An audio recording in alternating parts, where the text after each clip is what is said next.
Hello everyone, we are Team Pandora's Box from IBA, University of Dhaka. My name is Wajih, and along with my teammates Sameeha, Abdullah-Aat-Tahmidus SIDDIQUEE, Rahnuma, TASNIM, and with the help of our advisor Swarup, I will be presenting to you our case in Walton High-Tech Industries PLC. There was a time not too long ago when Bangladesh's electronics industry was completely dominated by foreign companies. Fast forward 15 years, and those foreign brands are on the periphery of the market, having been replaced by local brands. Why has there been such a big shift? Well, it's all down to the work of one company, Walton. Here we have our table of contents. Now, first, let's learn about a little more about Walton. It is Bangladesh's largest tech manufacturer and the country's second largest listed company. Walton is the market leader in Bangladesh's E&E industry and is especially dominant in the refrigerator market. Walton's operations have expanded well beyond Bangladesh's borders. Its products are now exported to 48 countries in Asia, Africa, North America, and even Europe.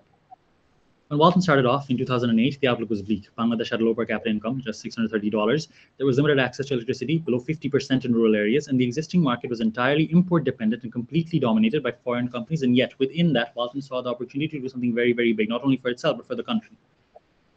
Now we'll be taking a look at Walton's long and storied history, one that stretches back as far as 1977 to the creation of Resvi and Brothers, which would go on to become Walton.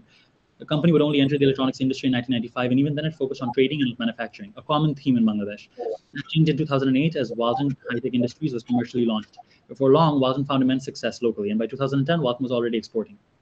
The company started out manufacturing refrigerators, but it would soon branch out and begin producing ACs, TVs, and even kitchen appliances. In 2017, Walton set up Bangladesh's first compressor manufacturing plant. This marked a significant step on Walton's path to achieving self-sufficiency. The following year, the company would be publicly listed. And in 2022, it established a research and innovation center in Korea, which brings us to the current day. Walton has kept growing and now has a market cap of $2.93 billion and is valued close to $4 billion. With that being said, I shall be handing you over to my teammate, Sameeha. Thank you. What events led to Walton revolutionizing the Bangladeshi electronics goods industry? To answer this question, let's look at 4 key turning points. The first one, titled Building Excellence, explains how Walton shifted from importing to manufacturing by setting up state-of-the-art factories. The challenges with importing were high import costs and the failure of imported goods to meet specific local requirements. Walton responded by shifting to manufacturing products by setting up its first established manufacturing factory in 2006. It led to unprecedented success. In 2013, Walton established a key manufacturing plant, which boosted the company's profits. In 2014, they set up a kitchen appliances manufacturing plant, which further boosted the profits. In 2017, they set up the first and only compressor manufacturing plant in Bangladesh. The impacts were that they ensured complete control over the product customization, lower production costs, and reduced lead time. The second turning point, ensuring accessibility, talks about how Walton utilized its extensive distribution channels to challenge foreign competitors in the market. While foreign brands had recognition in the upper class segment, the middle and lower class segment did not have access to them. They also lacked outlets in remote areas, leading to low visibility. This created a market gap which Walton exploited in 2 ways. Firstly, they utilized its pricing to be affordable to all income groups. Secondly, it used its large distribution network to be accessible throughout Bangladesh. They were committed to leaving their footprint in even the remotest corners of Bangladesh, which eventually led to their success. In the third turning point, titled From End to End, we will talk about how Walton utilized vertical integration to reduce dependency on suppliers. Even though Walton was manufacturing now, the raw materials of the products had to be imported. This resulted in high production costs, dependency on suppliers, susceptibility to the global fluctuations, and loss of time, quality, and money. Walton responded by manufacturing everything in-house. They started to make even the smallest segments, about 1.9 million screws, nuts, and bolts required daily in their own factories. Then they decided to make the heart of their prime product, the refrigerators, themselves. They set up the first and only compressor manufacturing factory in Bangladesh, which made Bangladesh world's 15th and Asia's 8th compressor manufacturing country. The impacts of vertical integration were unparalleled product quality, lower production costs, and availability on time.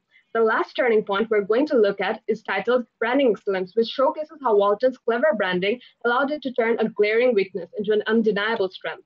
Walton was labeled as a Bangladeshi company, which had negative connotations as Bangladesh was not considered to have expertise required to make tech products.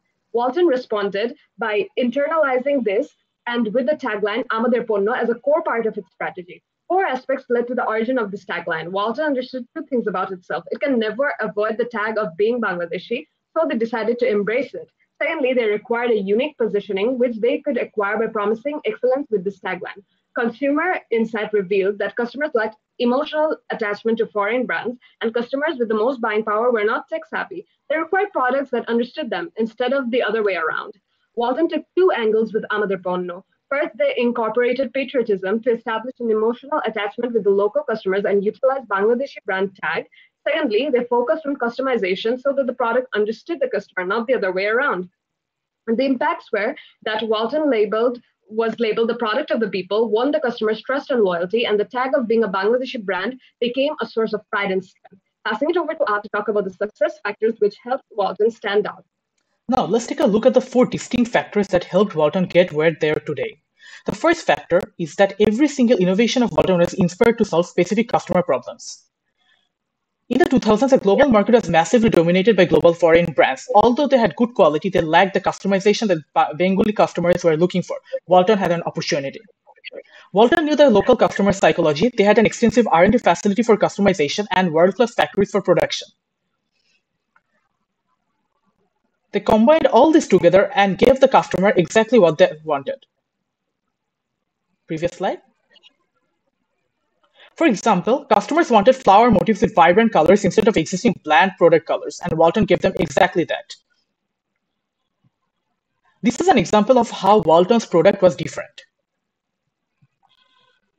Walton also customized their products that withstood the load shedding and voltage fluctuations of Bangladesh, which others did not customize for. As the internet penetration is low, Walton's ACs can be voice controlled without using Wi-Fi, which is the first of its kind in the entire world. In Bangladesh, customers have a tendency to store meat for months before consumption, so Walton customized a deep freezer portion to have greater volume and space. Now we move on to the second success factor, which is that Walton always offered the best postal service compared to other brands. Although foreign brands had good quality products, they would be defective soon as it wasn't specifically for the Bangladeshi market. Their service centers were only available in cities and it would take too long to repair as the parts were brought from abroad. Walton was different. They had 75 centers that cover all of Bangladesh. Previous slide. The repair time is significantly low as the parts are available here, and they have a hotline from where anyone will get home service within 72 hours no matter where they are. The impact is that they quickly gained the trust of generally risk-averse population of Bangladesh. The nationwide service centers offered accessibility. They addressed concerns that a Bangladeshi company will not be able to provide good technological products. And finally, they were different from others, which is why they quickly grabbed market share from the existing global brands and drove them out. The third point is that where other brands use sustainability as a CSR gimmick, Walton made it a core business objective. Walton has Goal Zero sustainability objective, which means zero harm to property, zero harm to environment, to people, and so much more. They also have a youth-led voluntary organization named Better Bangladesh Tomorrow, which inspires the youth to carry out different activities such as tree plantation, awareness programs, and many more to obtain SDGs in Bangladesh. The result of Walton's activities is that only in 1 year, they recycled 2,500 tons of metal, 14,400 tons of plastic per month, 3,000 cubic feet of biogas, and reduced GHG emissions by 80% and carbon footprint by 330,000 tons. They have also done several activities under SDGs 1 to 12 and 17. The impact of such activities is how Walton saved millions of dollars in cost-free recycling, penetrated into global sustainable markets, and received local and international awards, elevating brand image. The final success factor is how Walton took advantage of an external factor, which is nationwide electrification. In early 2000, only 20% population had electricity, but as Bangladesh made economic development, electricity quickly penetrated and was 100% in 2020. But what did Walton do about it? Well, Walton took advantage of the economic boom, increased electronics demand and consumer buying power due to electrification by using its world-class factories to increase production and distribution network to quickly mobilize resources. So, they entered untapped markets before other players could enter. Next, I'm handing over the floor to Rahnuma to discuss the challenges that lies ahead of Walton. So long, we have seen how Walton has captured the Bangladesh market and set foot on the global stage. But we have identified 3 particular challenges on the way forward. Next. The first challenge Walton is facing is the dependency on imports for raw materials. Walton depends on foreign suppliers entirely for resin and metals, which make them more susceptible to global fluctuations and raises production cost. The situation has been made even more difficult by the ongoing recession and price shocks due to the Russia-Ukraine conflict.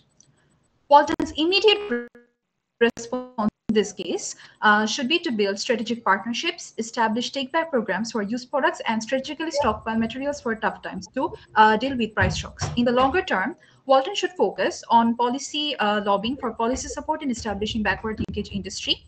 It should also make greater use of its already existing vertical integration and invest more in R&D to recycle more so that it can reduce its import dependency. The second challenge we have identified is currency devaluation and economic recession. The issues that arise with this problem are the decrease in buying power of the customers, increased product costs as import costs are high, and the volatile European market due to the Russia-Ukraine war. All these in conjunction created a big obstacle in Walton's plan of penetrating the European consumer electronics market. Our recommendation for this issue is to focus on the African electronics market till European market somewhat stabilize. The African market has currently a CAGR of 13.42%, which is higher than many other markets. The user penetration will increase from 17.8% to 24.5% by 2007, and Walton hasn't yet penetrated the highly potential South African market. Walton can leverage on its strategic advantages that will allow them to capture the market faster. Their products are cost-effective than African consumers are looking for. They already have set foot in African markets and have had huge success in countries like Nigeria. And they have the experience of being successful in an emerging market.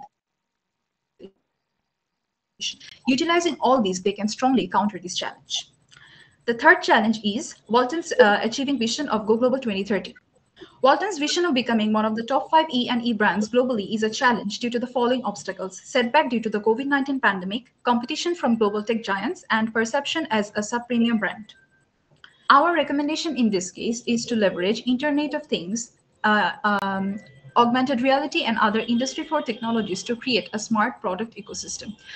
Walton can offer its customers a smart ecosystem to ensure that they become a company which is offering an integrated lifestyle solution company, tapping into global and local premium customer segment, increase product sales, and elevating brand perception and simplifying product usage for customers.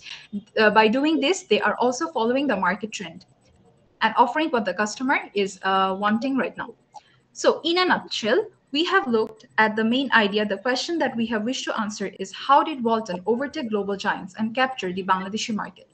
The major turning points were establishing world-class factories, building a vast distribution network, utilizing vertical integration, and creating an effective branding strategy for the local market.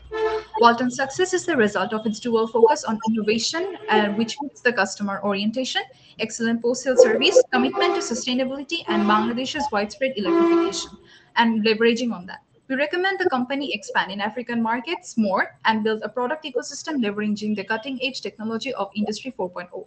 Lastly, what is there to learn from Walton's journey on the top? And how can other businesses learn and emulate from Walton? Let's have a look. So we have 3 different key lessons for them to learn from Walton's journey.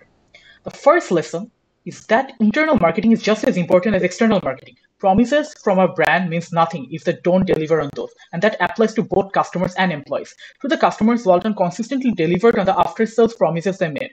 They also embraced the tag of a Bangladeshi tech company and used the tagline "Our Product" to turn a weakness into a strength. They fostered a company culture of innovation and collaboration and took care of their employees professionally and emotionally to be a workplace that people love. So every brand should be transparent in their abilities to both customers and employees. The second lesson is that companies have to be agile to take advantage of external opportunities. There goes a saying that fortune favors the brave. That's exactly what happened for Walton. They established big factories taking advantage of Bangladesh's cheap labor. They were quick to go to markets following electrification. They were the first tech company to get enlisted in the stock market of Bangladesh and have an extensive sustainability objective. All this put Walton ahead of the curve. Other brands will be successful if they replicate this particular takeaway. The final lesson is that before going global, a company should have a strong ground in their own country. Walton moved to other countries after they were successful in Bangladesh. The advantages are plenty. They already have the experience of being successful once. The local resources will help them in unexplored foreign territory. And moreover, if the company is doing really well, the government may come forward with policy support for exporting as well, just as it has done for Walton. If any foreign company replicates these 3 lessons in their own country, we can strongly say that they have a pretty strong chance of creating their own success story and perhaps be able to drive a global superbus by their own competitive advantage, just as Walton has done. These are all the references that we've used for our presentation. This is all from Team Pandora's Box. Thank you so much, and we're open to questions.